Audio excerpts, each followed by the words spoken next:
आज से हम लोगों का एक नया टॉपिक स्टार्ट होगा, that is alcohol, ether and phenol. कई बार बुक्स में ये इसी नाम से दिया रहता है, एनसीईआरटी में यही इसी नाम से दिया हुआ है ये चैप्टर, पर किसी किसी बुक में ये दिया रहता है ऑक्सीजन कंटेनिंग कंपाउंड पार्ट 1। ठीक है, तो ये पार्ट 1 होता है, पार्ट 2 होता है एल्डिहाइड कीटोन एंड पार्ट 3 होगा कार्बोक्सिलिक एसिड। तो हम लोग इसी ऑर्डर में करेंगे।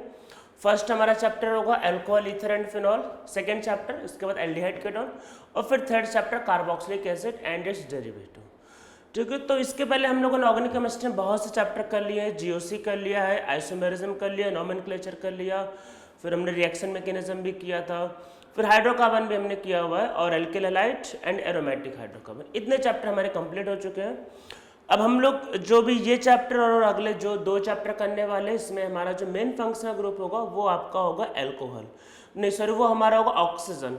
तो अब जो भी हम लोग करेंगे, जो भी स्टडी करेंगे, उसमें सब कुछ अब ऑक्सीजन के अराउंड घूमेगा चीज़ें। तो इस चैप्टर में देखो 3 पार्ट है, एल्कोहल, ईथर एंड फिनॉल।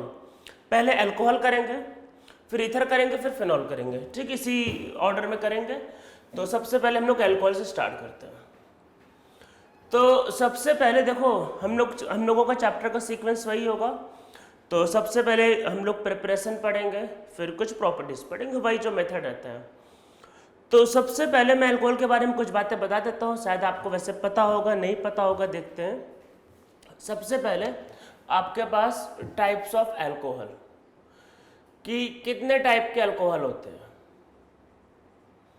तो टाइप्स ऑफ अल्कोहल का मतलब कि डिग्री ऑफ अल्कोहल है, mainly primary, secondary and tertiary, 3 types के अल्कोहल होते हैं। तो अल्कोहल की डिग्री क्या होगा, ये कार्बन पे डिपेंड करता है। मीन्स देखो, जैसे ये आपके पास कैसा कार्बन है, प्राइमरी कार्बन। अरे एक ही तो, अरे प्राइमरी कार्बन पहचानना आता होगा। अगर कार्बन सिर्फ एक कार्बन से अटैच होता है, this carbon is bonded with only one carbon, so this is primary carbon, and alcohol bonded with primary carbon is known as primary alcohol. तो ये आपके पास क्या कहलाएगा, प्राइमरी अल्कोहल। तो इसको लिखने का तरीका क्या होता है, RCH2OH। तो ये इसको लिखने का मेथड होता है। अब वैसे अगर आपके पास एक सेकेंडरी कार्बन है, this is secondary carbon, carbon bonded with 2 different carbon, तो this is secondary carbon। अगर secondary carbon से अल्कोहल अटैच होगा, so this is secondary alcohol। ठीक है, secondary alcohol। इसको लिखने का स्टैंडर्ड मेथड ये होता है, हम लोग इसको इस तरीके से इसको रिप्रेजेंट करते हैं, this is secondary alcohol। Carbon दोनों सेम भी हो सकते हैं, दोनों डिफरेंट भी हो सकते हैं, वो तो डिपेंड करेगा। एंड लास्ट वन,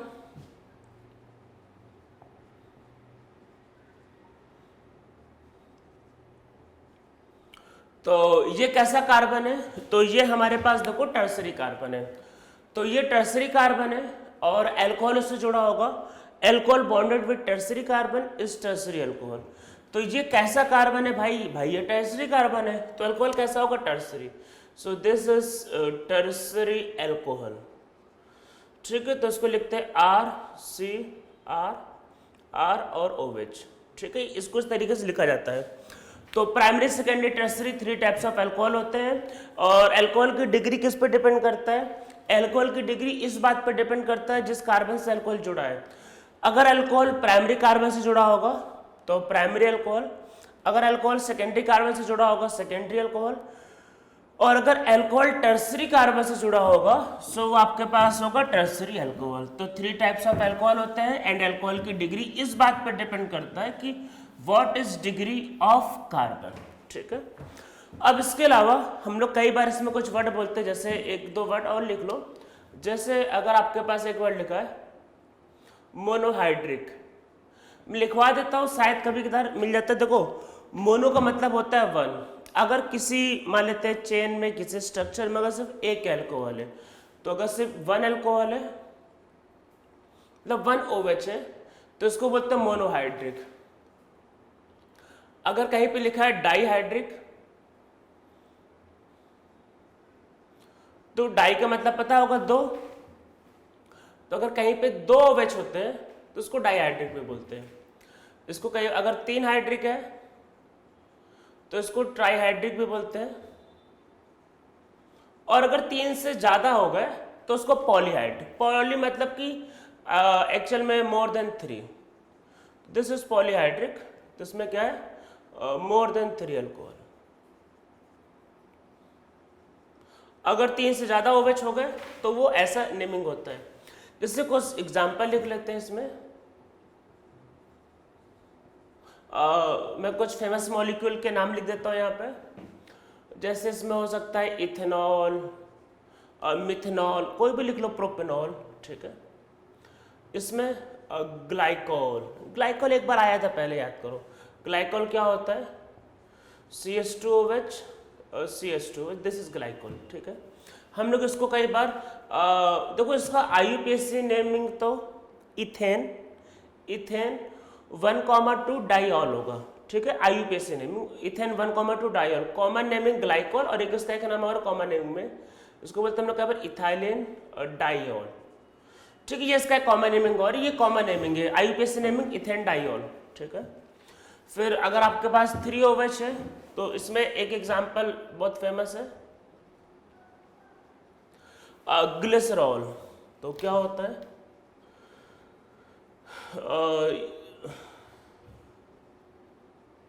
ये इसका स्ट्रक्चर है ग्लिसरॉल का, ठीक है। IUPAC नेमिंग आप लोगों को करना आता ही होगा तो आप उसको खुद से लिख सकते हैं, दिस इज ग्लिसरॉल।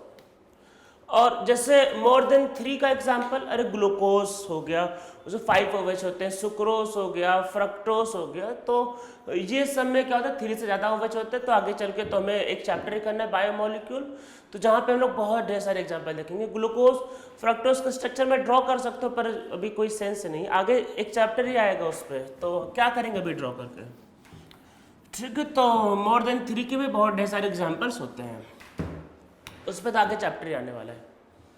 तो हम लोग अब आगे बढ़ते हैं। तो ये टाइप्स ऑफ अल्कोहल हमने समझ लिया बेसिक। अब देखो अल्कोहल का वही कि मेल्टिंग पॉइंट क्या है, बॉइलिंग पॉइंट क्या है, सॉल्युबिलिटी क्या है, वो आगे समझेंगे। पहले इसका प्रिपरेशन समझ लेते हैं कि कैसे बनता है अल्कोहल, और फिर बाद में आपके प्रॉपर्टीज, ठीक है। तो वही सब लोग हेडिंग लिखो, preparation of alcohol.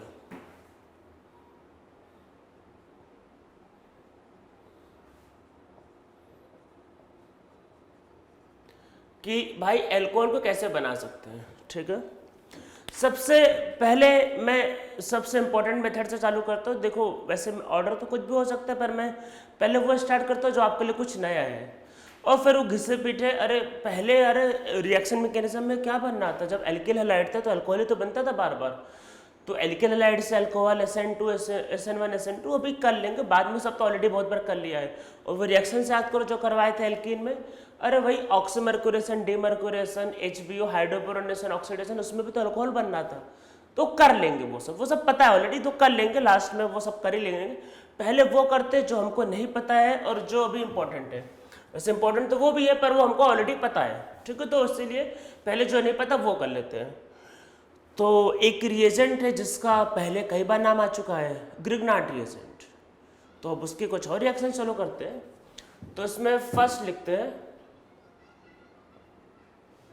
From Grignard reagent. Grignard reagent क्या होता है, ये होता है आपके पास RMgX। तो ग्रिग्नार्ड रिएजेंट से क्या निकलता है, ग्रिग्नार्ड रिएजेंट से निकलता है R-, ठीक है, R-।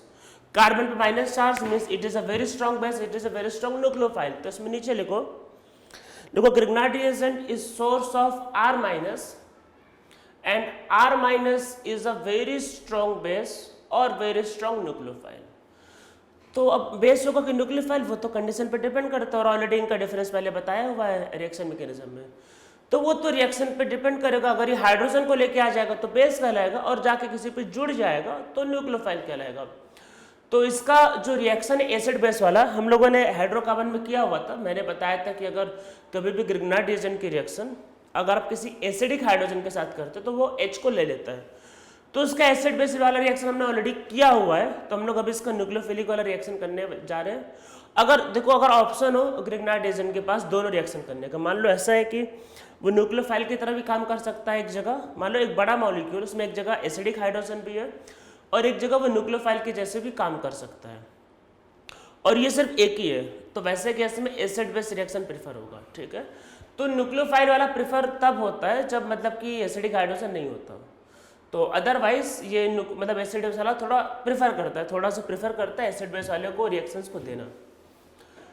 ठीक है, तो देखो सबसे पहले मैं आपको बताना कुछ चाह रहा हूँ, एक्चुअली इसको करने के पहले ये बातें मैं जो बताने जा रहा हूँ, दो चैप्टर जो आएंगे अभी, aldehyde ketone and carboxylic acid and it's derivative, तो उनके जो केमिकल प्रॉपर्टीज होंगे उसमें ये जो मैं बात बताने जा रहा हूँ वो आपको आएगा, पर मैं फिर से भी आपको बता दे रहा हूँ, ये लॉजिक आप ध्यान रखोगे तो आगे आने वाले दोनों चैप्टर में यही लॉजिक यूज होगा लोगों। और इवन कई बार ऑर्गेनिक केमिस्ट्री में क्या होता है, कुछ नए रिएक्शंस आ जाते हैं, मान लो हो गया एल्डिहाइड कीटोन में, मान लो कि कुछ ऐसा रिएक्शन है जो आपको ज़्यादा पता नहीं, तो आप वैसे केस में अगर अपना कॉमन सेंस का यूज़ करोगे तब भी आप सही कर सकते हो। कॉमन सेंस मतलब कि मैं जो लॉजिक बताना जा रहा हूँ वो लॉजिक अगर आप यूज़ करोगे तब भी आपका क्वेश्चन राइट हो जाएगा। तो क्या है लॉजिक, ये समझते हैं। देखो, चाहे कार्बोक्सिलिक एसिड हो या फिर एल्डिहाइड कीटोन, ठीक है, ये कुछ इस तरीके से इसको ड्रॉ कर सकते हैं। देखो, अगर जेड की जगह हाइड्रोजन हो गया, मान लो अगर जेड की जगह हाइड्रोजन हो गया तो एल्डिहाइड कहलाएगा, अगर जेड की जगह कार्बन हो गया तो कीटोन कहलाएगा, अगर जेड की जगह OH हो गया एसिड, जेड की जगह अगर OR हो गया ईस्टर, जेड की जगह अगर हेलोजन हो गया तो एसिड हैलाइड, तो ऐसे कुछ भी बन सकते हैं।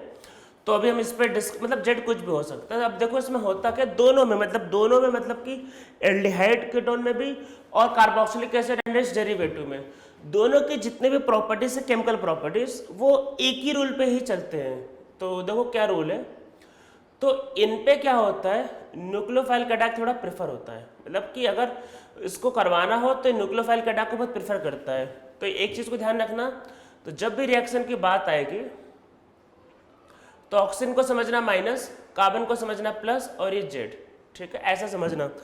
अगर कभी न्यूक्लियोफाइल को अटैक करना हुआ तो उसको कार्बन पे जोड़ना, और अगर बाई चांस कभी इलेक्ट्रोफाइल को अटैक करना हुआ तो उसको ऑक्सीजन पे जोड़ना। ठीक है, इलेक्ट्रोफाइल का अटैक ऑक्सीजन पे होगा, न्यूक्लियोफाइल का अटैक कार्बन पे होगा, पर मोस्ट ऑफ द रिएक्शंस में उसमें न्यूक्लियोफाइल का अटैक ही होता है। तो यहाँ पे एक न्यूक्लियोफाइल है, ये इस पे अटैक करेगा और ये इधर जाएगा, तो क्योंकि कार्बन पे पॉजिटिव चार्ज है। ठीक है,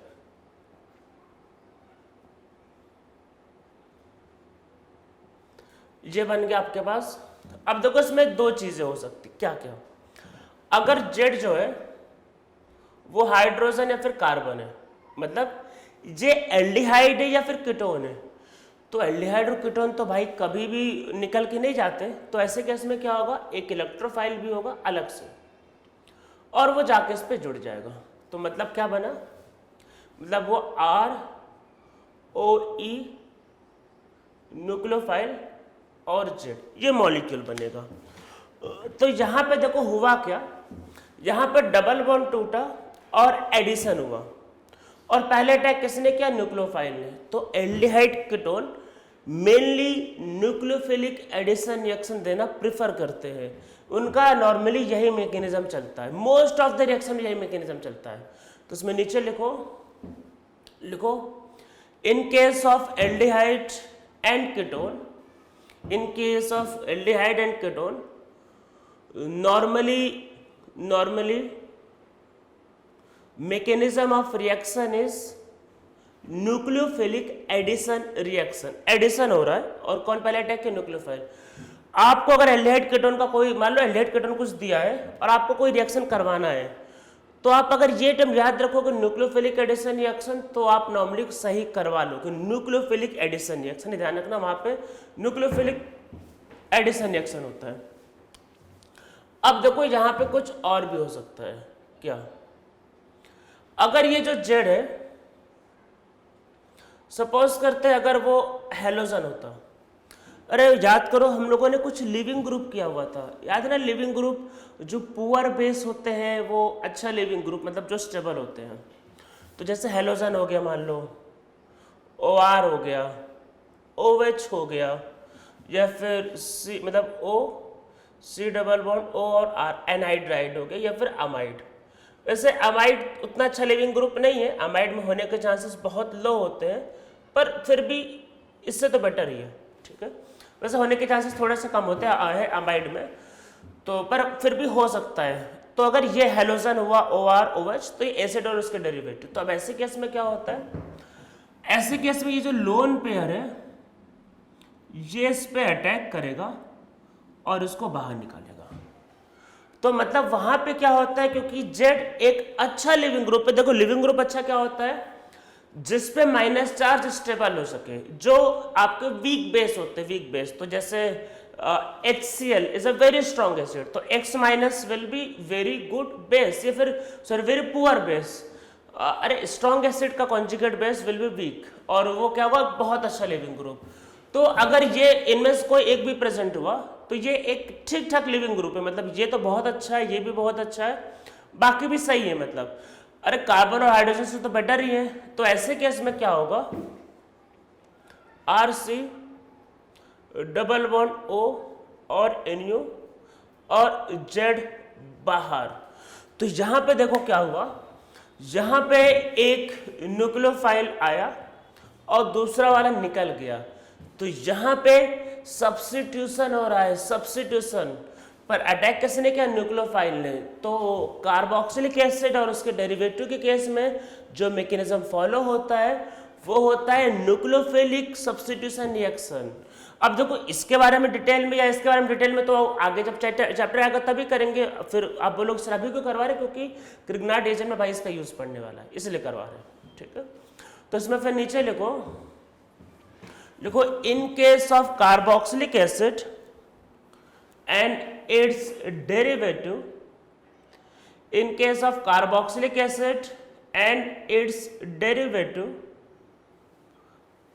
good living group are present, so they prefer to give nucleophilic substitution reaction. So they prefer to give nucleophilic substitution reaction. तो यहाँ पे न्यूक्लियोफिलिक सब्स्टिट्यूशन होता है और एल्डिहाइड कीटोन में आपका न्यूक्लियोफिलिक एडिशन। बस ये याद रखना, एल्डिहाइड कीटोन न्यूक्लियोफिलिक एडिशन और carboxylic acid and it's derivative क्या होगा, न्यूक्लियोफिलिक सब्स्टिट्यूशन, ठीक है। तो अब चलो करते हैं ढेर सारे रिएक्शंस वही ग्रिग्नार्ड एजेंट वाले। तो पहले करते हैं फर्स्ट फ्रॉम एयर। ऐसे रिएक्शन है, बहुत ज्यादा इंपॉर्टेंट नहीं है, लिख लेते हैं RMgX। एयर का मतलब भाई ऑक्सीजन, ऑक्सीडेशन डाल दिया आपने। तो एक्चुअल में दो मॉलिक्यूल है, तो ये बनेगा 2 टाइम ROMgX। आपके मन में आएगा सर ये कैसे बन गया, अरे पहले एक्चुअल में एक R अटैक करता है तो फिर डबल बॉन्ड टूट के सिंगल बॉन्ड हो जाता है और वो पेरोक्साइड हो जाता है। ऑक्सीजन ऑक्सीजन का सिंगल बॉन्ड पेरोक्साइड कहलाता है, दैट इज वेरी अनस्टेबल। तो फिर ऑटोमेटिक फिर दूसरा कार्बन पे अटैक करके ऐसा कर लेता है, ठीक है। आज जो भी हम लोग करने वाले ग्रिग्नार्ड एजेंट में इसमें हाइड्रोलिसिस बहुत है, हाइड्रोलिसिस। तो इसमें हाइड्रोलिसिस करते, देखो हाइड्रोलिसिस के बारे में एक बात ध्यान रखना, हाइड्रोलिसिस नॉर्मली न्यूट्रल मीडियम में नहीं होता है, एक्चुअल में प्रेफर करते नहीं और होता भी नहीं। हाइड्रोलिसिस स्लाइटली एसिडिक, ये स्लाइटली बेसिक मीडियम में प्रेफर किया जाता है। तो इस बात को ध्यान रखना, मतलब hydrolysis is preferred in slightly acidic और स्लाइटली बेसिक मीडियम। थोड़ा सा एसिडिक है, थोड़ा सा बेसिक होना चाहिए, ज़्यादा नहीं होना चाहिए। तो हम लोग यहाँ पे जैसे आपके पास ऐसा लिख के H3O पॉजिटिव, अगर ये लिख के आता है कहीं तो दिस मीन्स हाइड्रोलिसिस। तो इसमें क्या होगा, और इसको कुछ नहीं, इसको ऐसा कर लो RO और MgX। तो यहाँ पे चार्ज होता है प्लस और यहाँ पे माइनस। और हाइड्रोलिसिस का मतलब जब भी हाइड्रोलिसिस बोले तो क्या समझना है, H प्लस और OH माइनस, ये हाइड्रोलिसिस में समझना है, ठीक है। तो हमेशा माइनस वाले को प्लस पकड़ाना और प्लस वाले को माइनस, हमेशा यही करना है, यही बताया था। प्लस वाले को माइनस, माइनस वाले को प्लस पकड़ाना है। थोड़ा सा एसिडिक मीडियम लेना पड़ता है तभी रिएक्शन स्टार्ट हो पाता है, बस हो गया, उसके अलावा और कोई काम ज़्यादा है नहीं उसका। तो क्या बनेगा ROH प्लस OH MgX, तो देखो यहाँ पे बनना है अल्कोहल। हम लोग अरे अल्कोहल को प्रिपरेशन तो पढ़ रहे हैं। वैसे आप एयर में से अगर CO2 लोगे, CO2, तो उससे कार्बोक्सिलिक एसिड बनता है। चलो वो भी कर लिख ही लेते हैं, हो सकता है आगे मतलब मुझे ध्यान ना आए तो मैं वो भी लिख देता हूँ। तो वैसे हम लोग अभी प्रिपरेशन ऑफ अल्कोहल पढ़ रहे हैं, तो वैसे उस रिएक्शन की जरूरत है नहीं, पर फिर भी चलो लिख के लेते हैं।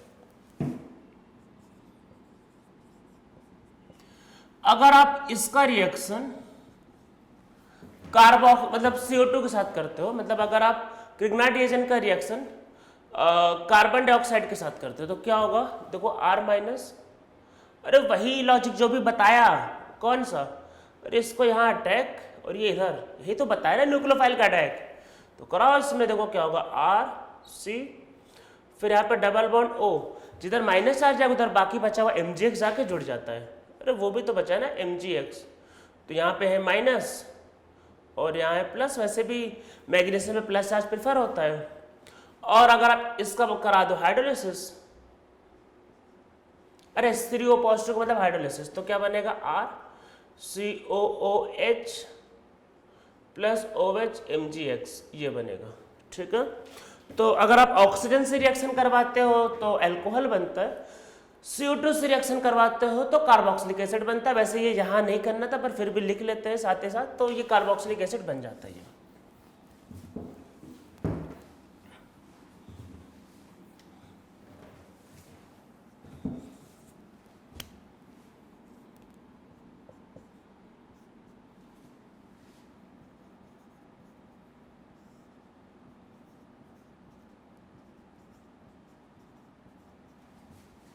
इस तरीके से आपको लिख के आएगा, पहला ऑक्सीजन, या फिर आपको एयर भी लिख के आ सकता है, मतलब ऐसा भी लिख के आ सकता है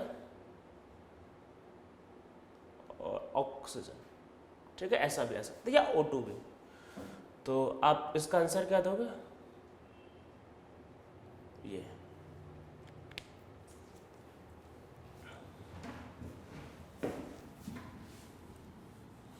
ठीक है, तो ये हमारा हो गया पहला रिएक्शन, हम लोगों ने जहां पे ऑक्सीजन के साथ रिएक्शन किया। ठीक है, अब सेकंड करते हैं।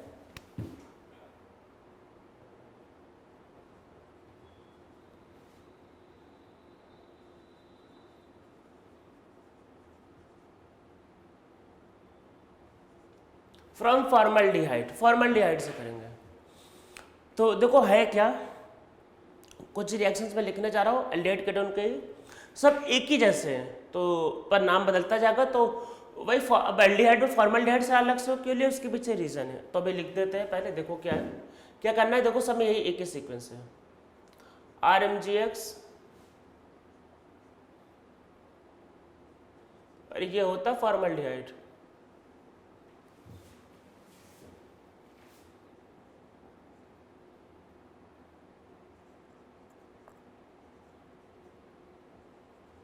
यही बनेगा इससे।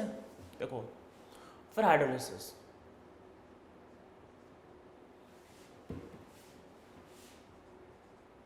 बाकी जो बचा वो अलग। तो इससे देखो क्या बना, प्राइमरी अल्कोहल। तो अगर आप ग्रिग्नार्ड रिएजेंट का रिएक्शन फॉर्मल्डिहाइड के साथ करते हो तो प्राइमरी अल्कोहल बनता है, प्राइमरी अल्कोहल। प्राइमरी अल्कोहल और किसी भी तरीके से नहीं बन पाता है, और किसी भी तरीके से अभी हम लोग देखेंगे एल्डिहाइड कीटोन में नहीं बन पाता है। तो प्राइमरी अगर आपको अल्कोहल बनाना है एल्डिहाइड कीटोन से तो फॉर्मल्डिहाइड लेना पड़ेगा। ठीक है, तो हम लोग अब इसमें आगे लिखते हैं थर्ड फ्रॉम एल्डिहाइड। बाकी कोई भी एल्डिहाइड चलेगा एक्सेप्ट फॉर्मल्डिहाइड। ठीक है, तो कोई भी एल्डिहाइड ले लेते हैं, कोई भी एल्डिहाइड एक्सेप्ट फॉर्मल्डिहाइड। तो यहाँ पे H की जगह कोई कार्बन आके मान लो R1 कर लेते हैं। ये दोनों अलग अलग भी हो सकते हैं, सेम भी हो सकते हैं, कोई दिक्कत नहीं। तो ये H की जगह भाई एक साइड ये R1 आ जाएगा। ठीक है, ये तो अब क्या होगा,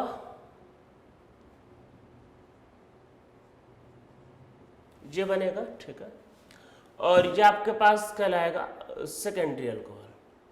तो अगर आप एल्डिहाइड से बनाते हो, एल्डिहाइड से, तो देखो क्या बनता है, एल्डिहाइड से बनने पे ये पूरा प्रोसीजर होगा और सेकेंडरी अल्कोहल बनेगा। ठीक है, तो ये लिख लो, पूरा लिखते रहो आप लोग। और नेक्स्ट करते हैं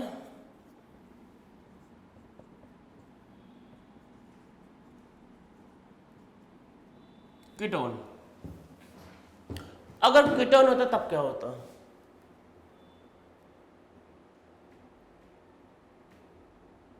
R1 R2 कर लेता हूं मैं इसको।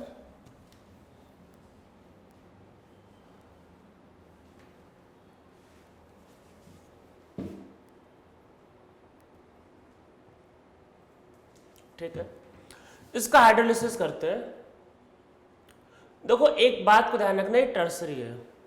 टर्सरी है तो मतलब यहाँ पे अगर कार्बोकार्बन बनता है तो वो कई बार बहुत स्टेबल होता है, मतलब टर्सरी की रिएक्टिविटी थोड़ी हाई होती है। तो वैसे केस में क्या होता है, बहुत ध्यान देना पड़ता है। मतलब मैं बताता हूँ। तो देखो हाइड्रोलिसिस करोगे, ठीक है, तो बनेगा RC R1 R2 और OH, ये बनेगा। हाइड्रोलिसिस में देखो जो एसिडिटी है बहुत लो नहीं होना चाहिए, अदरवाइज हो सकता है यहाँ पे कार्बोकार्बन बन जाए और एल्किन बन जाए। मतलब अरे कार्बोकार्बन बनेगा तो एल्किन भी आगे जा सकता है, तो ये चीज़ें भी पॉसिबिलिटी है। तो क्या करें? तो देखो एक चीज़ ध्यान रखना, एक सॉल्ट है, अरे NH4Cl किसका सॉल्ट है? Ammonia weak base, HCl strong acid, पर है तो सॉल्ट। तो पर इसका पीएच क्या होगा? Acid strong, so pH will be less than 7। तो आपको हाइड्रोलिसिस में ऐसा लिख के आ सकता है इसमें, मतलब देखो आपको लिख के आ सकता है ऐसा, एक्वस NH4Cl। इससे कंफ्यूज बिल्कुल भी नहीं होना है। ये इसका काम क्या है? ये एक सॉल्ट है भाई, सॉल्ट है तो इसकी वजह से मीडियम स्लाइटली एसिडिक होगा। तो देखो ऐसा भी बोलने को बोल सकते हो, पर ऐसा भी कई बार लिखा रहता है। तो आपको जैसा मैंने बताया, देखो हाइड्रोलिसिस न्यूट्रल मीडियम में होता ही नहीं, या तो एसिडिक होगा या फिर बेसिक मीडियम होगा। तो क्योंकि टर्सरी वाले की रिएक्टिविटी थोड़ी हाई है, तो यहाँ पे जो आपका जो होता है पीएच, मतलब वो थोड़ा सा 7 से कम होना चाहिए, तो स्लाइटली एसिडिक होना चाहिए। तो हम लोग यहाँ पे ऐसे सॉल्ट का यूज़ करते हैं, मतलब हम लोग ऐसा मॉलिक्यूल का यूज़ करते हैं जो स्लाइटली एसिडिक हो। तो हम लोग यहाँ पे सॉल्ट यूज़ करते हैं, salt of weak base and strong acid. तो इसका पीएच 7 से थोड़ा सा कम होगा, तो ये इसका हाइड्रोलिसिस होगा। ज़्यादा पीएच कम करने से, मतलब अगर पीएच ज़्यादा कम होगा, 3 या 4 आ गया, तो एल्किन भी बन सकता है। ठीक है, ऐसा किया जाता है, इस बात को ध्यान रखना। तो ये जो लिखा है ना एक्वस NH4Cl, इससे कंफ्यूज नहीं होना है, दिस इज फॉर हाइड्रोलिसिस। या फिर ऐसा लिख के आ सकता है, और कोई ले लो, और क्या लोगे आपको, पैरिडिन ले लो। तो क्या होगा? C5H5 NH, अरे पायरिडिन C5H5, अरे पिरिडिन भाई पिरिडिन, C5H5N HCl, अरे यही होगा एक्वस। अरे हाइड्रोलिसिस करना है, वाटर तो चाहिए होगा ना, उसके बिना कहाँ हो पाएगा। ठीक है, तो ये होगा, अरे इसमें ये प्लस और ये minus, weak base strong acid. ठीक है, तो ऐसी चीज़ों को भी लिखा जाता है, ये सबसे कंफ्यूज नहीं होना है, सब हाइड्रोलिसिस के लिए ही है। एक्वस है तो हाइड्रोलिसिस, इसका काम क्या है? मीडियम को स्लाइटली एसिडिक बनाना। तो स्लाइटली एसिडिक और स्लाइटली बेसिक दोनों मीडियम में होता है, पर स्लाइटली एसिडिक प्रेफर करते हैं क्योंकि अल्कोहल आपका थोड़ा एसिडिक ही होता है, तो हम लोग सेफ साइड इसको प्रेफर करते हैं। तो इस बात को ध्यान रखना है कि ऐसा भी होता है। तो एक्वस NH4Cl या फिर एक्वस, ये जो लिखा है इन सब मॉलिक्यूल से कंफ्यूज नहीं होना, सब हाइड्रोलिसिस के लिए होते हैं। ठीक है, तो चलो कुछ एग्जांपल्स को हम लोग कर लेते हैं।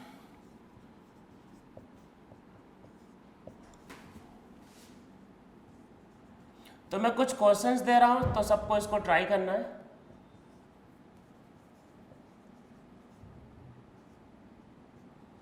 इनका प्रोडक्ट लिखो।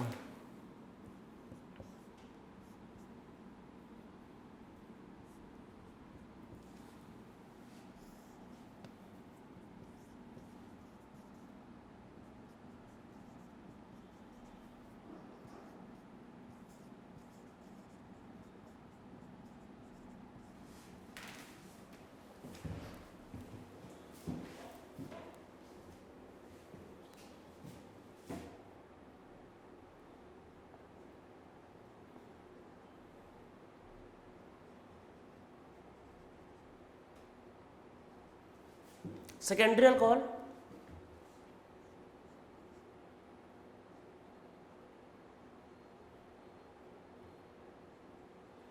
वैसे कार्बन कार्बन जनरेट हुआ है तो इसके अलॉन्ग R और S दोनों बनेंगे। अच्छा ये भी कार्बन कार्बन है तो यहाँ पे अगर पूछा तो दोनों बनेंगे R एंड S, ठीक है, पूछता है।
इस क्वेश्चंस को सब लोग साथ ही साथ ट्राई भी करते रहो।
ठीक है, तो इसको हम लोग सॉल्व करते हैं, इतने क्वेश्चंस को हम लोग ट्राई करते हैं।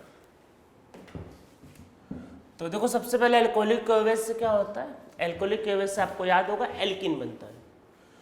तो क्वेश्चन है किधर बनेगा किधर बनेगा, तो दोनों साइड बन सकता है, एक साइड मेजर एक side minor. Saytzeff alkene will be major and Hofmann alkene will be minor. So major alkene will be CH3, CH2, CH, double bond CH and CH3. This is major. And minor is CH3, CH2 and this is minor. Hoffman alkene, Sertzeff alkene. ठीक है, तो ये हमारा A और B होगा।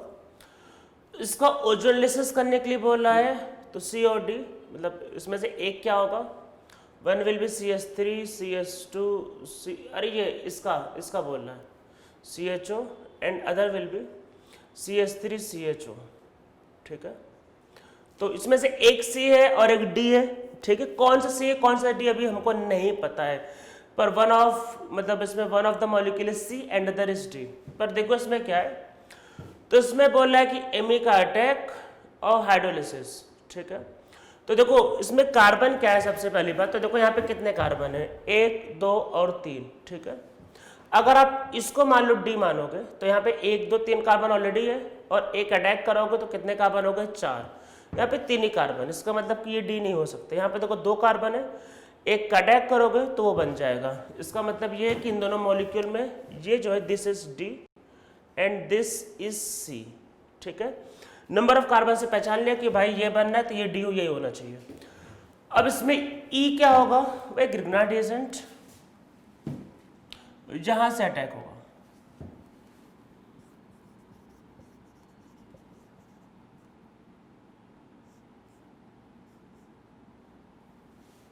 इसमें minus charge होगा ये, तो वही अटैक करेगा ये।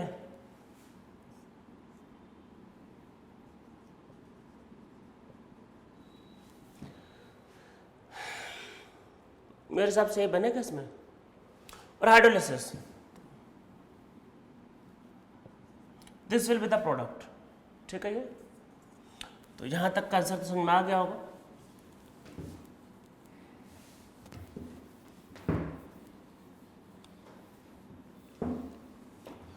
अब देखो इसके आगे क्या होगा, एस्टर निकल, तो पता ही होगा क्या बनेगा, E विल बी एल्केन। और इसमें बोला है सारे प्रोडक्ट को डिक्रीजिंग ऑर्डर में, तो एक बार क्लोरीन यहाँ लगाना, एक बार यहाँ लगाना, एक बार यहाँ लगाना, तीनों लगा लेना और तीनों का डिक्रीजिंग ऑर्डर लिख लेना। कैसे करेंगे सर, अरे परसेंटेज का फॉर्मूला क्लोरीनेशन का पढ़ाया हुआ है हाइड्रोकार्बन में, ठीक है, निकाल लेना, आपका आंसर आ जाएगा, ठीक है। तो मतलब एक बार क्या होगा, 1 क्लोरोपेंटेन, एक बार 2 क्लोरोपेंटेन, एक बार 3 क्लोरोपेंटेन आएगा, और ऑर्डर लिख लेना खुद से। तो ये तो हो गया एल्डिहाइड कीटोन। और आगे बढ़ते हैं, तो 2 रिएक्शन काफी मिलते जुलते, पहले वो कर लेते हैं। इसमें 5th फ्रॉम ईस्टर,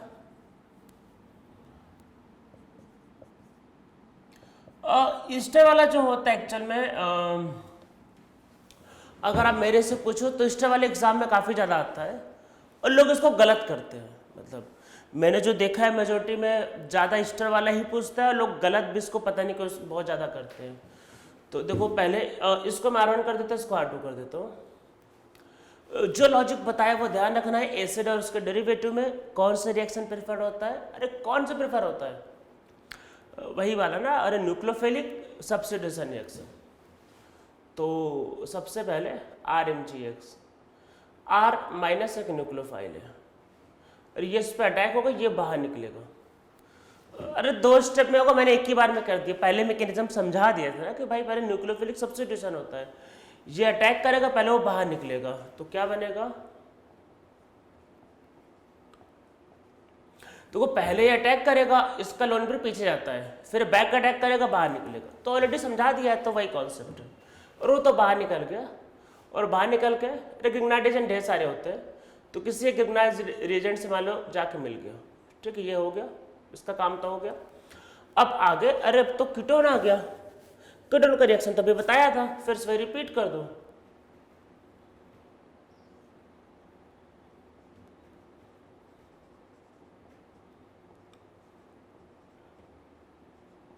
फिर हाइड्रोलिसिस, ठीक है, तो क्या बनेगा, R1 और फिर OH R और R, ठीक है, ये रिएक्शन होगा। इसमें इस बात का ध्यान रखना है कि देखो वहां से लेके यहां तक में ये 2 बार R आ रहा है, मतलब 2 बार ग्रिग्नार्ड एजेंट इसमें जुड़ा है। लोग यही गलती कर देते हैं, तो लोग 2 बार नहीं करके एक बार करते हैं, उसमें गलती हो जाता है, ठीक है। ये स्टार हो गया, एक और लिख लो, उसके बाद फिर हम लोग इसका एग्जाम्पल करते हैं। तो एक और ऐसा मॉलिक्यूल सेम रिएक्शन दे देता है, सेम टू सेम चलता है उसमें, फ्रॉम एसिड हैलाइड,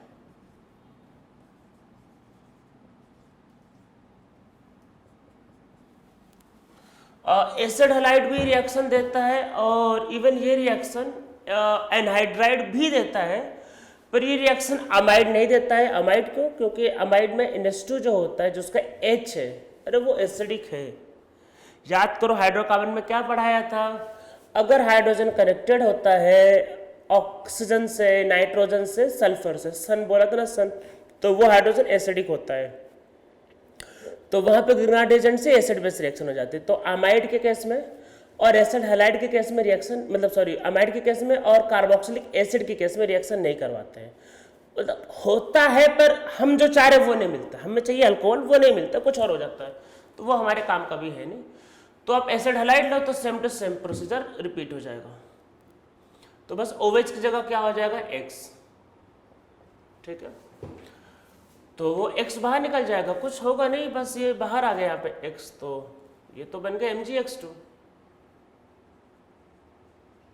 और दोबारा फिर से सेम रिपीट, ठीक है। तो ऐसा भी हो सकता है, ये सेम एनहाइड्राइड के लिए भी हो सकता है, सेम टू सेम लिखना चाहो तो लिख लो, सेम फॉर एनहाइड्राइड, एनहाइड्राइड के लिए भी हो सकता है ऐसा, पर कार्बोक्सिलिक एसिड और अमाइड में ये नहीं होता है, ठीक है। कार्बोक्सिलिक एसिड और अमाइड में नहीं होता है, इस बात को ध्यान रखना है। तो चलो एग्जाम्पल्स इसका समझ लेते हैं क्या होते हैं।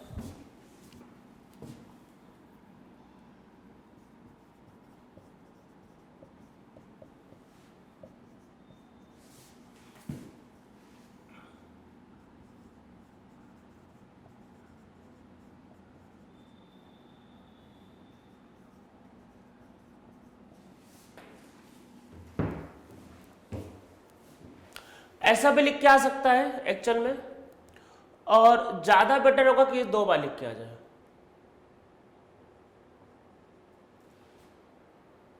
वैसे आप समझो, वैसे एक ही बार कर लो, क्योंकि रिएक्शन रुकता नहीं बीच में, आपको बता रहा हूं। आप बस ये करो, एक ही में ये दोनों को एक साथ डालते हो, और मतलब रिएक्शन रुकता नहीं बीच में एक्चुअल में। तो पहले क्या बनेगा, पहले तो ये बनेगा CH3 कटा, फिर क्या बनेगा,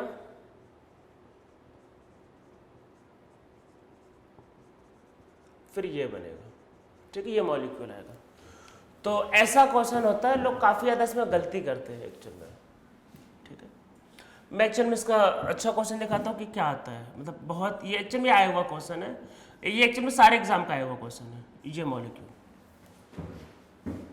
इसमें तो लोग बहुत ही ज़्यादा, मतलब बताने के बाद भी लोग इसको गलत ही करते रहते हैं।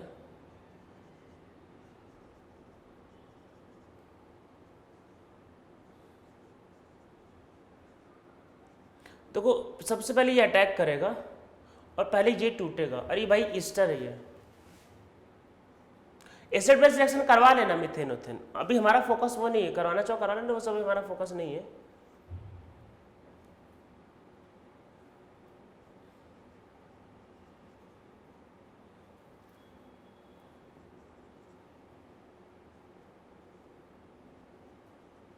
ये बनेगा पहले, ठीक है, फिर दोबारा अटैक होगा,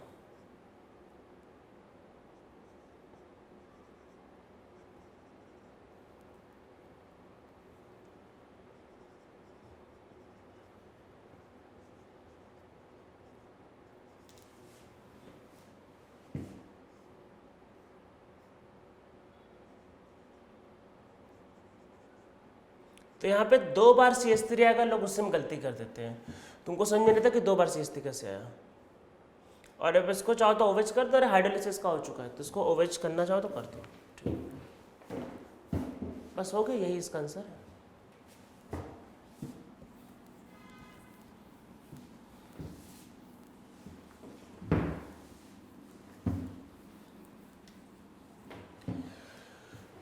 तो ये क्या था, ईस्टर और एसिड हैलाइड, कार्बोक्सिलिक एसिड और अमाइड में रिएक्शन नहीं होता है, ठीक है।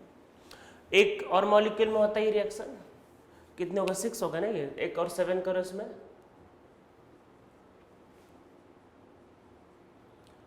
साइनाइड। इसमें देखो 2 तरीके से हम लोग कर सकते हैं, कैसे कैसे,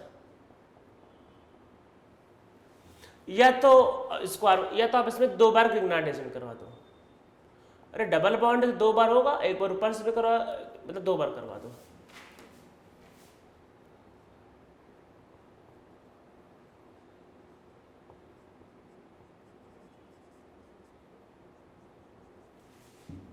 ठीक है ये। और फिर इसमें क्या करवा दो, फिर इसमें करा दो हाइड्रोलिसिस।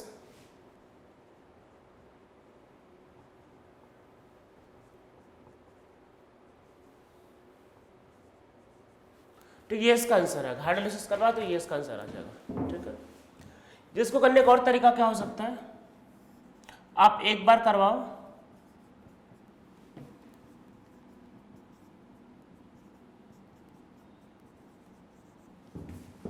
फिर इसका हाइड्रोलिसिस कर दो, इतने का कर दो। हाइड्रोलिसिस में क्या होता है, इस बॉन्ड को तोड़ना है।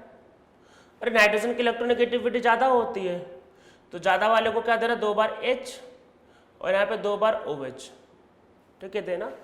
और जब कार्बन पे 2 OH आएगा तो वाटर बाहर निकाल देना, जब 2 OH आएगा तो वाटर बाहर निकाल देना। देखो क्या बन गया, कीटोन। तो ये भी फिर से कर लो, तो एक बार ग्रिग्नाइट एजेंट का अटैक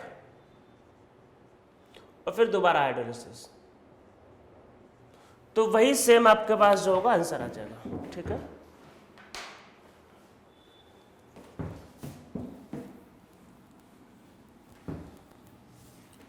कितने, ये शायद 7th था ये।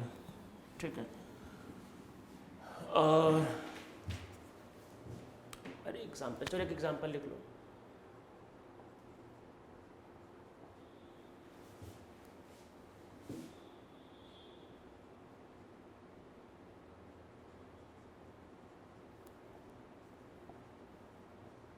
फाइनल आंसर पूछा है तो फाइनल आंसर विल बी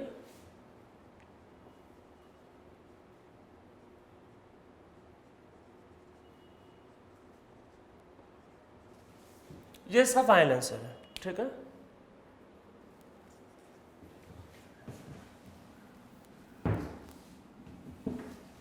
एक और लिख लो इसमें, फ्रॉम कितना 7 हो गया ना, 8 कर लो।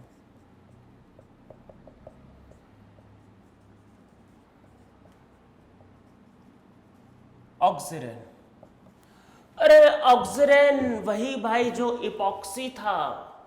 ये रिएक्शन एक बार रिएक्शन मैकेनिज्म में आया हुआ है। ये इपॉक्सी था, SN1 SN2, मैंने कहा था बेसिक मीडियम में SN2 करवाना, एसिडिक मीडियम में SN1 करवाना, वही इपॉक्सी। तो देखो है क्या,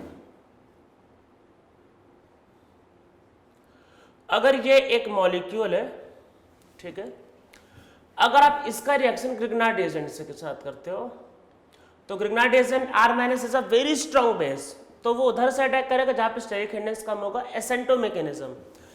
देखो R- है तो बेसिक मीडियम है, स्ट्रॉन्ग, वेरी स्ट्रॉन्ग न्यूक्लियोफाइल। अच्छा स्ट्रॉन्ग न्यूक्लियोफाइल में क्या होता है भाई, स्ट्रॉन्ग न्यूक्लियोफाइल में SN2 होता है, तो SN2 करवाओ, ये आएगा और फिर इस पे आपका hydrolysis. So answer will be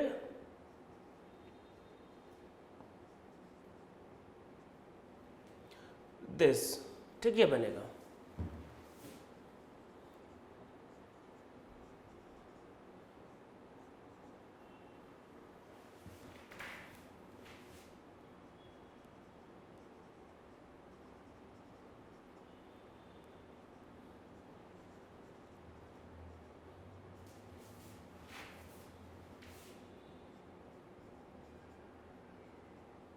इसमें एंटी एडिशन होता है, this will be the product. ठीक है,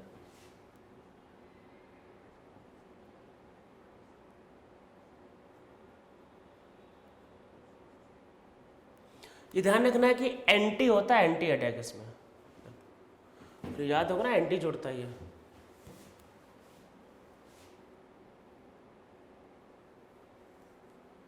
इसमें तो फर्क ही नहीं पड़ता एक्शन में, क्योंकि ये तो फ्री है, पर इसमें फर्क पड़ेगा।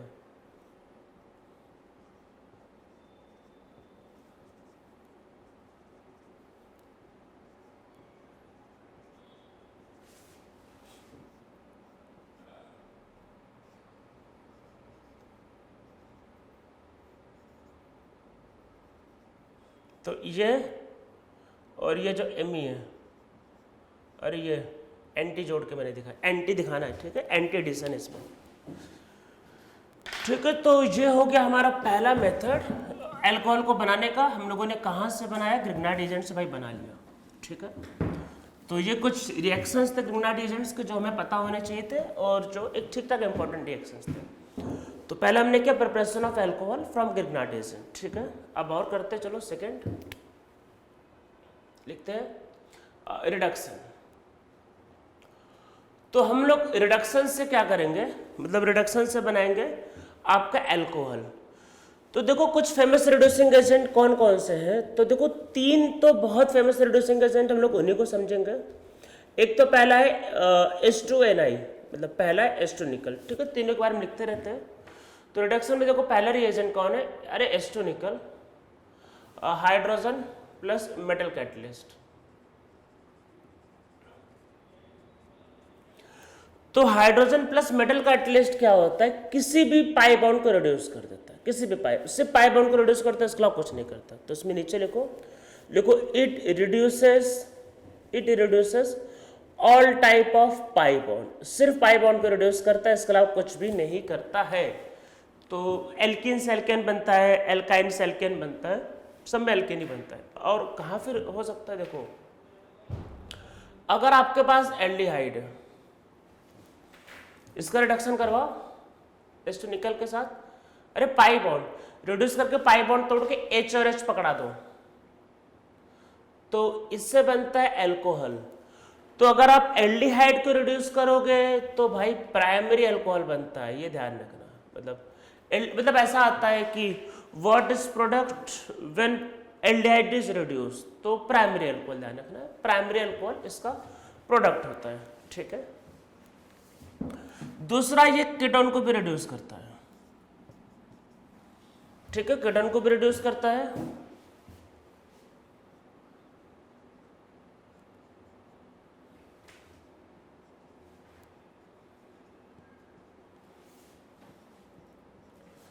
सेकेंडरी अल्कोहल, ठीक है। फिर क्वेश्चन आता है क्या ये ईस्टर को रिड्यूस कर पाएगा? एक्चुअल में ईस्टर को रिड्यूस कर सकता है पर अल्कोहल नहीं बनेगा।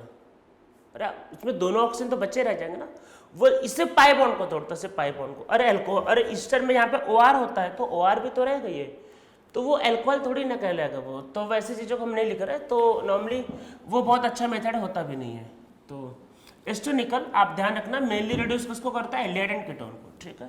मतलब हर type of pi bond, actually हर टाइप ऑफ पाई बॉन्ड को रिड्यूस कर सकते हैं। जैसे साइनाइड मान लो, चलो एक दो एग्जाम्पल और लिख लेते हैं। मान लो अगर RCN हो गया, अगर आप इसका रिएक्शन H2 निकल के साथ करते हो तो ये RCH2NH2 बना देता है, ऐसा भी करता है एक्चुअल में ये। या इवन आप अगर इसमें एक थोड़ा सा अलग सा रिएक्शन है, मतलब ये एक मॉलिक्यूल है, अगर आप इसका रिडक्शन करते हो किसी भी तरीके से करते हो तो ये एक्चुअल में RCH2NH2 बना देता है। इसमें नॉर्मली दोनों बॉन्ड चले जाते हैं, उसका रीजन है क्योंकि N is a very poor leaving group, तो वो कुछ नहीं करता, तो लास्ट में ऑक्सीजन को कुर्बानी देनी पड़ती है। कोई भी तरीका लो, और भी तरीके रिडक्शन करने का भी हम देख रहे हैं, तो सबसे यही बनता है एक्चुअल में, ठीक है। तो ये तो पहला हो गया H2 निकल, ठीक है। H2 निकल में बस ध्यान रखना mainly aldehyde ketone, aldehyde ketone से अल्कोहल बनता है, बाकी से अल्कोहल नहीं बनते एक्चुअल में, ठीक है। तो पहला हो गया आपका ये मेथड, ठीक है। और आगे चलते हैं, तो सेकंड बाय यूजिंग LiAlH4, ये है वो मेन रिएजेंट जो हम लोगों का, जिसको देखना था, जो बहुत वर्साटाइल रिएजेंट है, जो बहुत से रिएक्शन कर सकता है। तो ये एक्चुअल में मोस्टली सबको रिड्यूस करता है। हाँ, इसमें नीचे लिखो, पहले लिखो it reduces polar pi bond, it reduces polar pi bond, it never reduces carbon double bond carbon, ठीक है। तो कार्बन कार्बन के बीच में जो डबल बॉन्ड होता है उसको रिड्यूस नहीं करता है, किसको रिड्यूस करता है, सिर्फ पोलर बॉन्ड को रिड्यूस करता है, ठीक है। ये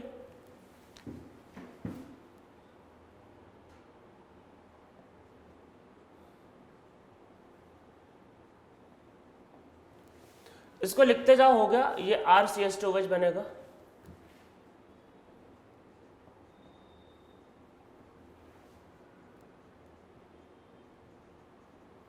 ये प्राइमरी अल्कोहल है, सेकेंडरी अल्कोहल।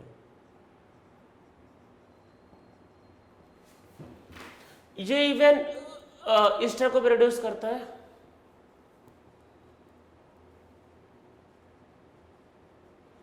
एक्चुअल में LiH4 में H माइनस का ये सोर्स होता है, हाइड्राइड है, तो एक्चुअल में ये इसको अटैक करके इसको बाहर भी निकाल लेता है। ठीक है, ऐसा होता है। H2 निकल वाले के केस में ऐसा नहीं होता था, निकल पिछले वाले केस में ऐसा हो सकता है इसमें, तो इसमें इसलिए बनेगा।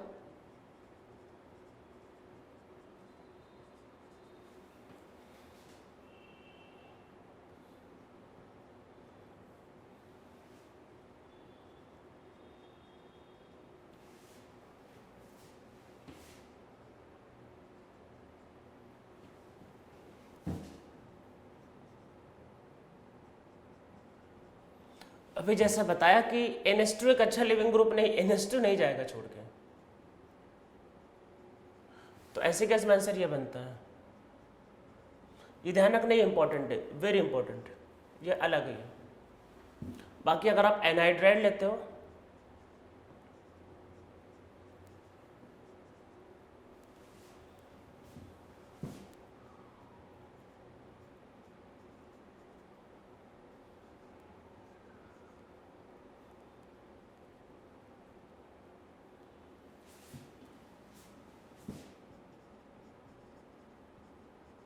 अल्टीमेटली यही बनता है।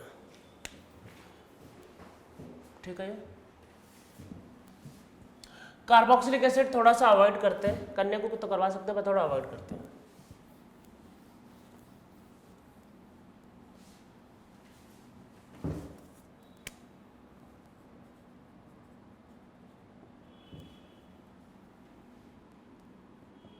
बाय यूजिंग NaBH4, अरे भाई सोडियम बोरोन हाइड्राइड, तो इसमें नीचे लिखो NaBH4 is weak reducing agent, so it reduces only aldehyde and ketone.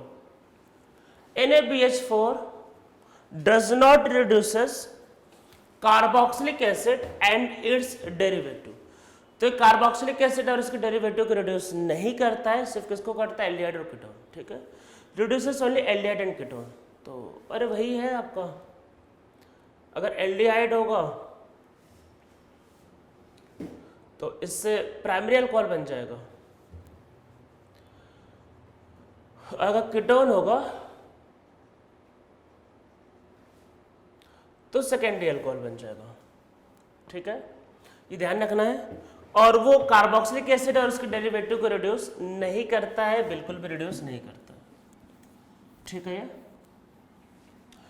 एक एक्चुअल में एक थोड़ा सा अलग से रिएक्शन है, इसका स्पेलिंग ये थोड़ा सा प्रोनाउंसिएशन मतलब प्रोनाउंसिएशन मेरा थोड़ा सा गलत हो सकता है एक्चुअल में, तो ये कुछ ऐसा होता है, इसको लिखते हैं बाउवेलेट,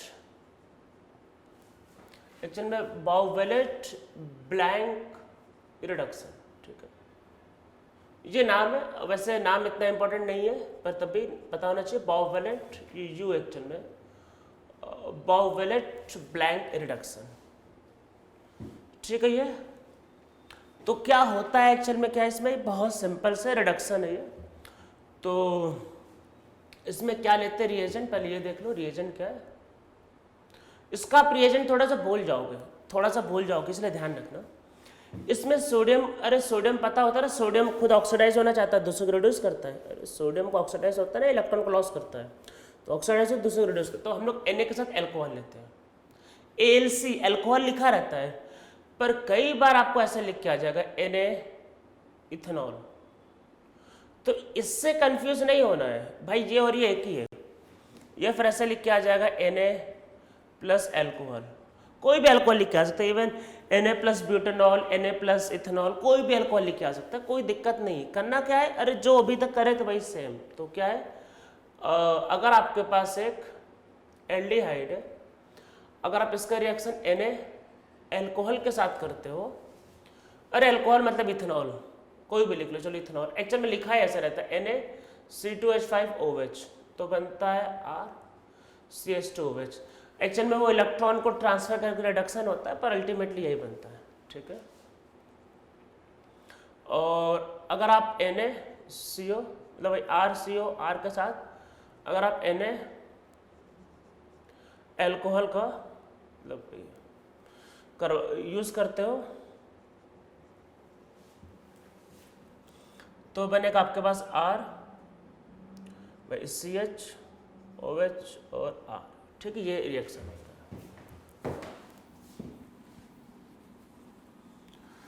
एक इसका उल्टा रिएक्शन भी होता है, लोग नॉर्मली इसमें और इसमें काफ़ी कंफ्यूज रहते हैं, भूल जाते हैं, इसलिए मैं साथ साथ ये लिख देता हूँ। देखो जब सोडियम होता है तो इधर जाता है रिडक्शन, सोडियम देखो याद करो, अरे थोड़ा इलेक्ट्रोकेमिस्ट्री में सोडियम ऊपर होता है, सोडियम ऑक्सीडाइज होना चाहता है, और एक मेटल है कॉपर, अरे कॉपर हाइड्रोजन के नीचे होता है ना वो, तो कॉपर रिड्यूस होना चाहता है, अरे कॉपर के रिड्यूस होने की टेंडेंसी काफ़ी, अरे ऑक्सीजन के मतलब हाइड्रोजन के नीचे है तो रिड्यूस होना चाहता है। तो अगर आप इसको कॉपर के साथ अगर आप हीट करते हो, टेम्परेचर 300 डिग्री के आसपास होता है, 300 डिग्री के आसपास, तो कॉपर हाइड्रोजन निकाल लेता है तो ये दोबारा बन जाता है, इसको हम लोग बोलते हैं दिस इज डिहाइड्रोजनेशन होता है इसमें, अरे हाइड्रोजन बाहर निकाल दिया मतलब ऑक्सीडेशन हो गया। अरे सोडियम क्या होना चाहता है, ऑक्सीडाइज, तो इसको क्या करेगा, रिड्यूस, अरे हाइड्रोजन दे दिया, हो गया रिड्यूस। कॉपर क्या होना चाहता है, रिड्यूस, तो इसको कर दिया ऑक्सीडाइज, अरे हाइड्रोजन को लॉस ऑफ हाइड्रोजन में तो ऑक्सीडेशन होता है। तो अगर आप इसको मतलब अगर आप एल्कोहल को, ये वैसे रिएक्शन आगे एल्कोहल का प्रॉपर्टी में आता है, पर मैंने दोनों साथ में लिख दिया इससे कंफ्यूजन ना हो। तो कॉपर के केस में अल्कोहल से एल्डिहाइड बनता है, और अल्कोहल के केस में क्या होता है, एल्डिहाइड से वो बनता है, मतलब आपका अल्कोहल, सेम वही। कॉपर के साथ हीट करोगे दोबारा ये वापस आ जाता है, दिस इज डिहाइड्रोजनेशन, ठीक है। ये तो ये हो गए दो मतलब रिडक्शन, यही एक्चुअल में इसको करवाने की यही दो ही मेन मेथड है, एक दो छोटे मोटे मेथड और उसके अलावा बाकी जो मेथड आपको पता है। तो इसमें हम लोग करते हैं थर्ड फ्रॉम एल्कीन।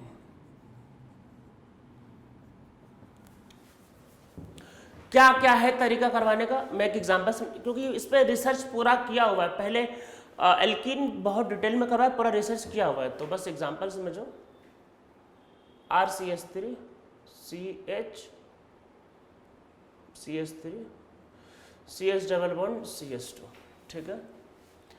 एक तरीका था इसके लिए डाइल्यूट H2SO4, अरे था ना डाइल्यूट H2SO4, या फिर आपके पास लिख के आ जाए H3O+2। इसके केस में कार्बोकैटायन इंटरमीडिएट बनता है, अरे इसमें कार्बोकैटायन इंटरमीडिएट बनता है, ठीक है, ध्यान रखना है, रीअरेंजमेंट इज पॉसिबल, ठीक है, रीअरेंजमेंट होगा तो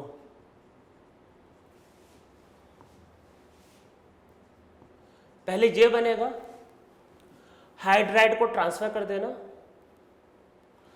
आप ट्रांसफर कर तो फिर ये बनेगा और यहाँ पे आएगा OH, ये तो डाइल्यूट H2SO4 से भी अरे अल्कोहल बन रहा है तो इसमें रीअरेंजमेंट पॉसिबल है, ठीक है। बाकी इसमें और क्या हो सकता है, इसमें हो सकता है HgO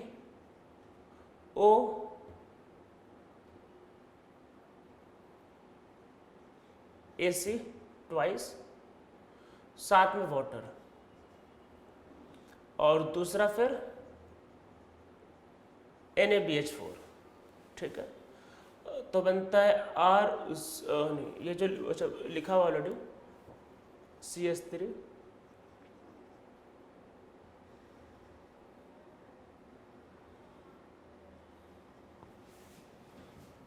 ऑक्सीमर्क्यूरेशन डीमर्क्यूरेशन, ठीक है। H और OH को जोड़ दिया है, ठीक है, H और OH को जोड़ दिया है मॉर्कोनिफ्रोल से, ठीक है, ये था।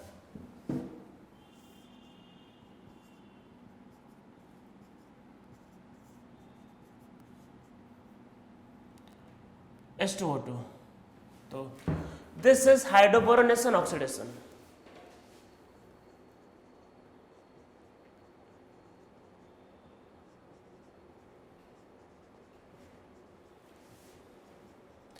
हाइड्रोबोरोनेशन ऑक्सीडेशन, ठीक है, HBO, ये रिएक्शन होगा, ठीक है।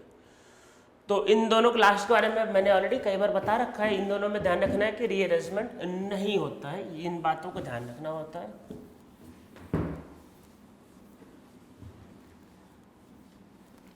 ठीक है, तो एल्किन वाला पता ही है इसमें, फिर बाकी इसके अलावा लिखो फोर्थ लिखो,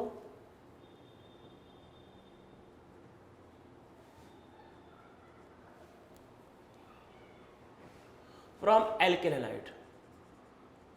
अरे एल्किन हैलाइड में SN1 SN2 में अरे जो रिसर्च किया वो यही तो था, एल्किल हैलाइड से अल्कोहल बनते थे, तो मैं ज़्यादा कुछ करवा नहीं रहा, बस बेसिक।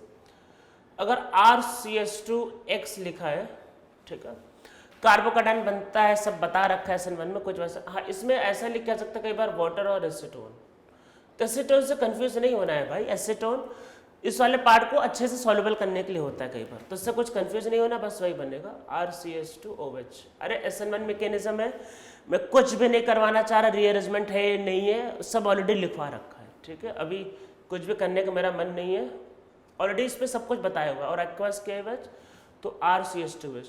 ऑर्गेनिक केमिस्ट्री में ऐसा होता है कि मतलब काफ़ी रिएक्शंस बार बार रिपीट होते रहते हैं, तो मतलब कई बार किसी का प्रॉपर्टीज, जैसे अभी हमने अल्कोहल बनाया तो वो एल्किन का प्रॉपर्टी में आया था, अभी अल्कोहल के प्रिपरेशन में आ रहा है, इसलिए पहले एक बार डिटेल में करवाया गया था, ऑक्सीमर्क्यूरेशन, डीमर्क्यूरेशन या फिर HBO, ठीक है, तो ऑलरेडी सब करवाए गए, ऑलरेडी सब पता है आपको, तो इसमें कुछ बस ऐसा कुछ बताने लायक है नहीं, सब आपको पता है इसमें। इसमें एक रिएक्शन हो सकता है, बहुत इंपॉर्टेंट नहीं है पर आपको नहीं पता होगा एक्चुअली में, वही है फ्रॉम प्राइमरी एमाइन।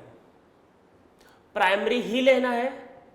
अब वो लोग सर सेकेंडरी और टर्सरी लिए तब क्या होगा, अरे जब नाइट्रोजन का फैमिली आएगा आगे, अमाइंस करके पूरा चैप्टर होगा, तब देखेंगे सेकेंडरी टर्सरी को। अभी हम लोग क्या करें, अभी अल्कोहल का प्रिपरेशन पढ़ रहे हैं ना, तो सेकेंडरी और टर्सरी लेने से अल्कोहल नहीं बनता है, बस हो गया। सेकेंडरी टर्सरी लेने से अल्कोहल नहीं बनता है, इस बात को ध्यान रखना है।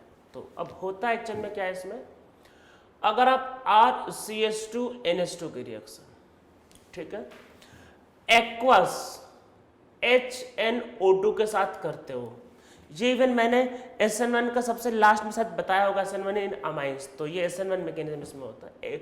या फिर आपके पास ऐसा लिख के आ सकता है, एक्वस टाइम NH4Cl और प्लस NaNO2 और प्लस HCl, ऐसा भी लिख के आ सकता है। तो बात वही है, देखो इसमें NaCl बाहर हो जाएगा, HNO2 बनेगा, तो ये लो या फिर ये लो, बात एक ही। तो इससे क्या बनता है, इससे बनता है RCH2OH। ये इसमें वाटर होना जरूरी है, वाटर से ही H आता है। तो इसका देखो जो मैकेनिज्म, मैं आपको जो मेन बात बताने जा रहा हूँ वो समझो कि इसका देखो, मैं पूरा मैकेनिज्म नहीं बता रहा, पूरा मैकेनिज्म काम का है नहीं, बहुत बोरिंग है। तो इसमें देखो होता है एक्चुअल में क्या है कि इन दोनों में आपस में रिएक्शन चलती रहती, इसमें और किसमें, मतलब इसमें और HNO2 में रिएक्शन चलती रहती है। धीरे धीरे क्या होता है, इसमें मॉलिक्यूल बनता है RCH2N2 पॉजिटिव, मतलब ये स्ट्रक्चर ऐसा है, RCH2 N पे पॉजिटिव चार्ज है, ट्रिपल बॉन्ड है, ठीक, ये इसका स्ट्रक्चर है। तो N2 जो है नाइट्रोजन गैस, मैंने डायजोनियम में भी बताया था एक बार ये, कि बहुत अच्छा बेस्ट लिविंग ग्रुप है। तो डायजोनियम के केस में क्या होता है, आप उसको 0 से 5 डिग्री पर रोक पाते हैं। क्यों रोक पाते हैं, क्योंकि डायजोनियम के केस में क्या होता है, इसमें रेजोनेंस होता है। ये डिफरेंस ध्यान रखना, ये मतलब बहुत बार पूछा गया है एक्चुअल में। तो डायजोनियम के केस में क्या होता है, रेजोनेंस होता है, तो यहाँ पर डबल बॉन्ड कैरेक्टर आ जाता है, तो मॉलिक्यूल रुका हुआ रहता है 0 से 5 डिग्री में। टेम्परेचर बढ़ा होगा तो निकल जाएगा। जहाँ पे रेजोनेंस नहीं हो रहा तो यहाँ पे तो रोक ही नहीं पाओगे, ये रुकेगा नहीं, इसके आगे तो खुद से हो जाएगा। इस मतलब यहाँ पे रोक पाना इम्पॉसिबल, वो समझ लो। नहीं होता कि कई बार चीज़ें हमारे हाथ से निकल जाती है, अब चीज़ें हाथ से निकल गई है, अब आप इसको रोक नहीं पाओगे। तो इसके आगे ये मॉलिक्यूल बनाएगा CH2 पॉजिटिव और N2। इसमें ये ध्यान रखना कि कार्बोकैटायन इंटरमीडिएट है, ये इसमें बहुत इंपॉर्टेंट है। ये एक्चुअल में SN1 मैकेनिज्म को फॉलो करता है, कार्बोकैटायन है तो रीअरेंजमेंट पॉसिबल है। और फिर भाई वाटर, एक्चुअल में एक्वस लिया है, वाटर को अटैक करना, तो बनेगा RCH2OH, ठीक है, ये बनेगा। तो इसमें याद रखना है कि जिसका अगर रुकता नहीं है वो होता, वहाँ रुक भी जाता है 0 से 5 डिग्री में, यहाँ तो बिल्कुल नहीं रुकेगा, तो क्योंकि यहाँ पे रेजोनेंस बिल्कुल नहीं होता, तो निकल जाएगा। तो यहाँ पे नीचे कुछ पॉइंट लिखो, in this reaction carbocation intermediate is formed. So in this reaction carbocation intermediate is formed, so rearrangement is possible. तो रीअरेंजमेंट की पॉसिबिलिटी को ध्यान रखना, वो होता है यहाँ पे। तो चलो एग्जाम्पल एक तो देख लेते हैं।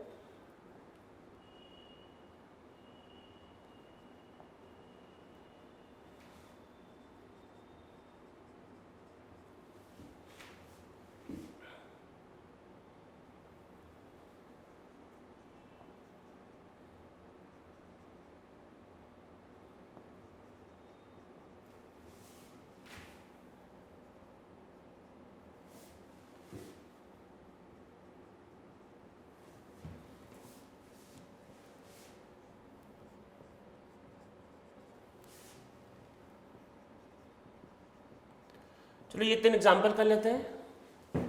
तो पहला वाला सिंपल है, इसमें कुछ भी नहीं होगा। सेकेंड वाले पे यहाँ पे कटायन बनेगा, हाइड्राइड शिफ्ट होगा, कार्बोकटायन बनेगा। अरे इसको हटा के कटायन बना के चेक करना, इसको हटाना कटायन बनाना, फिर देखना, इसको हटाना कटायन बनाना, तब रिंग एक्सपेंशन होगा।